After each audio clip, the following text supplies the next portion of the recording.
A story of Ukrainian units defeating one of the most massive Russian attacks in Kharkiv region with captured Russian soldiers. This was definitely a massive assault. According to information, a total of 50 units of equipment were used in this direction. 50 единиц техники. Сам родом с Сибири, Иркутской области. Какое количество человек должно было? Должно было 24 человека. 24 человека. То есть вы Доехало МП? 14. Ехало 14. Вторую паху. Сколько у вас выжило, как ты думаешь? Не знаю. Ну, наверное, ти один. Деякі там були 200, я їх обшукував, дивився, може якісь документи і так далі, щось цікаве знайду, І наткнувся на тих самих двох під'їздів, які на відео я засняв. Стоять!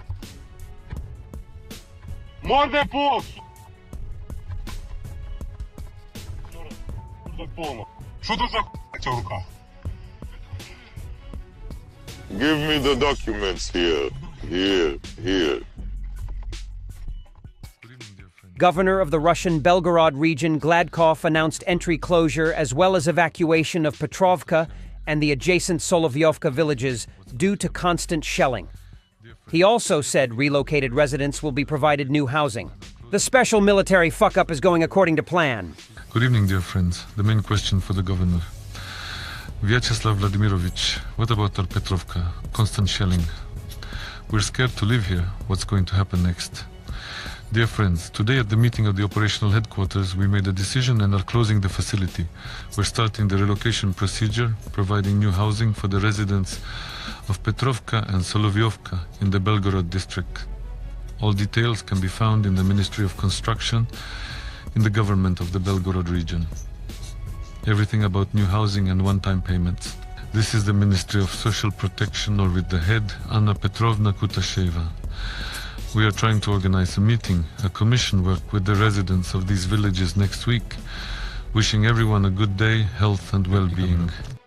On September 20th, Russian blogger Maxim Kalashnikov from Kursk region reported that the Russian military had been tasked with clearing the region of the AFU by October 15th. Thus, they have one more week to accomplish this task. The task is set to push the forces, so to speak, out of the Kursk region by October 15th, but let's wait and see. The oil depot in Feodosia has been burning for the second day.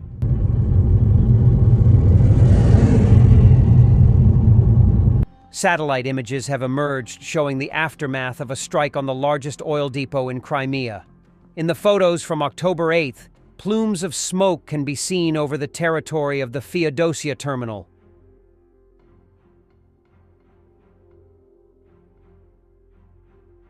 Problem in the paradise? Ramzan Kadyrov stated that he is dissatisfied with the migration policy being implemented in Russia, calling it medieval. As an expert on medieval approaches to governing a country, Kadyrov is undoubtedly right.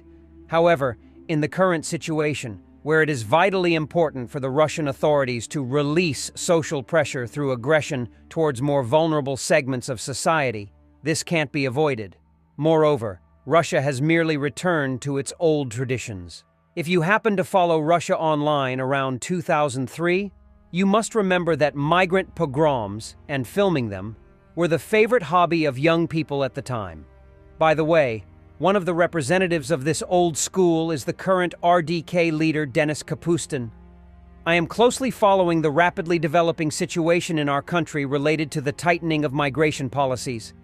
Some of the measures being implemented, to put it mildly, are disappointing. It feels like someone is deliberately trying to pit Russia against neighboring fraternal regions. If migration policy is to be changed, it should not be done in such a disgusting way, where all non-locals are frantically targeted, regardless of who they are.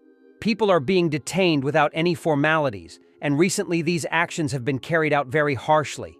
The problem under discussion cannot be solved by mass deportation of foreign citizens. And this problem did not arise due to the fault of the newcomers.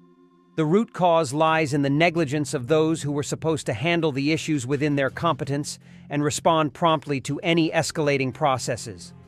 But there was practically no oversight, In any case, by stirring up hatred toward migrants in society, we will achieve nothing good. On the contrary, we will only worsen the situation. It would be better even now to establish a competent system of migration control and build a proper policy in this area, rather than subject foreign citizens to a haphazard inquisition. We need to address the causes, not deal with the consequences. Therefore, I urge abandoning these medieval approaches and focusing on targeted solutions. The key is to understand that there are lawbreakers among migrants, but there are also law-abiding ones. The latter, by the way, are much more numerous. And this is important. Fine, we might drive away today's migrants through total persecution and purges, but tomorrow others will come from other countries, and who can guarantee they will be any better? The Russian Deputy Foreign Minister Grushko stated that NATO is preparing for a military confrontation with Russia. According to him, the alliance is testing various logistical routes for troop deployment across the Atlantic, placing weapon stockpiles on the eastern flank, and deploying contingents. Military budgets are being inflated, and the economy is being militarized. In addition to confrontational rhetoric, NATO is continuously increasing the level of tension toward Russia. He further added that Russian military planning should make it clear that attempting to speak to Moscow in the language of force is pointless. However, the reality is quite different. For the third year now, Ukraine has not only been resisting, but also vividly demonstrating the place the so-called Russian Federation is destined to occupy in the garbage heap of history. French Defense Minister Sébastien Lecornu stated that France will supply Ukraine with Mirage 2000 fighter jets, which will be equipped with new equipment before delivery.